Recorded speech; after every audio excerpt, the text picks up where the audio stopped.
Good morning everyone. इससे पहले हम लोगों ने पढ़ा कि हल्कू किस तरह से अपने पैसों को ले जाके लैंडलॉर्ड को दे देता है जो अपने चादर के लिए, अपने ब्लैंकेट के लिए जमा किए थे। इससे आगे देखते हैं हम।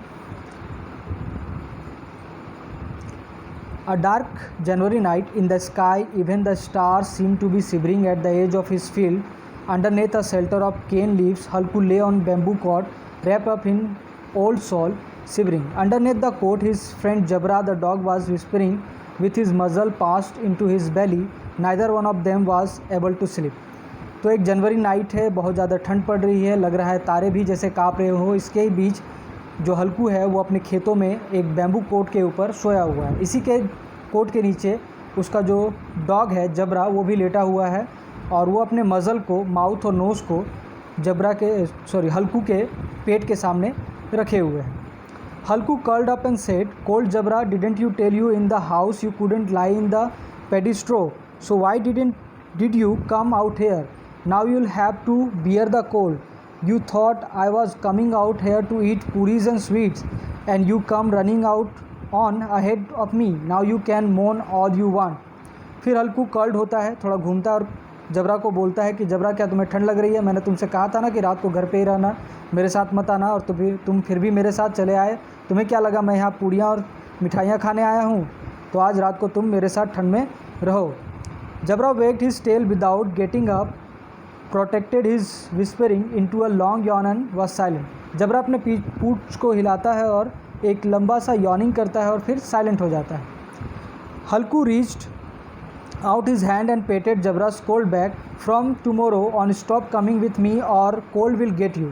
We will get through the night somehow. This is the reward of you get from farming. While we do the hard work, somebody else get the joy of it.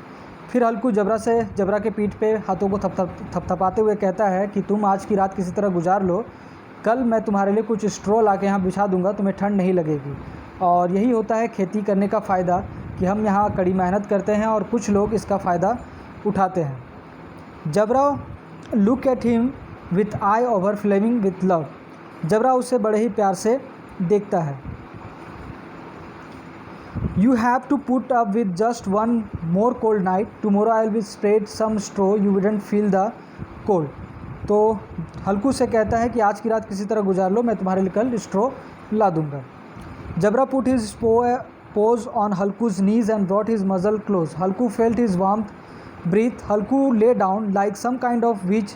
The cold weather continued to torment him. जबरा फिर अपने पाँव को, हाथों को हल्कू के knees पे, मतलब घुटनों पे रख देता है और अपने मज़ल से जो सांसें निकलती है मुंह और नाक से, वो हल्कू को थोड़ा राहत देती है।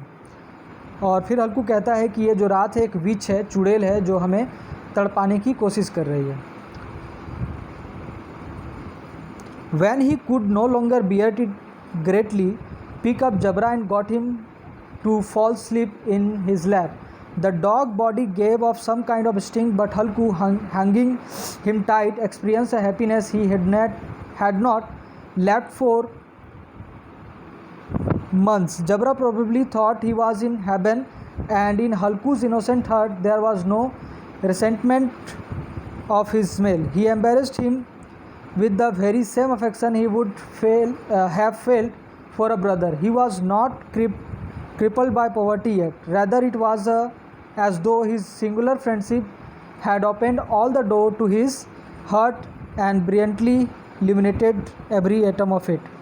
फिर यहाँ पे जबरा, जो हल्कू है, वो जबरा को अपने गोद में उठा लेता है और उसके साथ ही उसे कस के पकड़ के सो जाता है। यहाँ पे जबरा के स्किन से बहुत ज़्यादा गंध निकल रही है, लेकिन हल्कू को इससे कोई फ़र्क नहीं पड़ता। हल्कू जबरा को अपने छोटे भाई की तरह समझता है और उससे उतना ही प्यार करता है।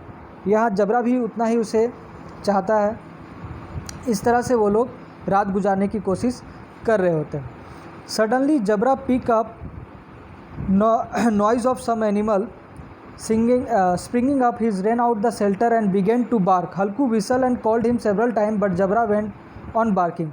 Another hour passed. The night fanned up cold with the wind. Halku sat up. It seemed as though ice rather the blood killed his veins. He leaned back to look at his sky. How much of night was still left? The deeper had not climbed half the sky. By the time it was overhead, it would probably be morning. Night would last another 3 hours or so.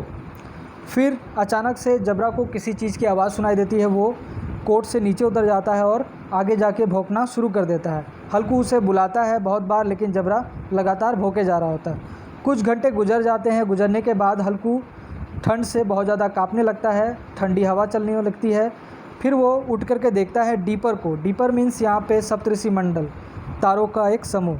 वो देखता है और उसे पता चलता है कि अभी भी 2-4 घंटे और लगेंगे सुबह होने में। Close to Halku's field there was a mango grove. Halku thought, if I go and get a pile of leaves, I can make a fire of them and keep warm. If anybody sees me gathering the leaf in the dead of night, they will think it is a ghost. Of course, there's a chance of animals hidden in my field waiting, but I can't stand sitting here any longer. फिर हल्कू वहाँ पे सोचता है कि सामने एक आम का बगीचा है, वहाँ चला जाता हूँ, वहाँ कुछ पत्तियों को जमा करके उसे जला लूँगा ताकि रात को थोड़ी गर्मी मिल सके। और वो ये भी जानता है कि उसके खेतों के बाहर कुछ जानवर उसका इंतज़ार कर रहे होंगे कि ताकि हल्कू यहाँ से जाए और वो उसके खेत में घुस सके। लेकिन यहाँ पे हल्कू और ठंड बर्दाश्त नहीं कर पाता और चला जाता है। आज के लिए इतना ही, बाकी नेक्स्ट क्लास में। Thank you.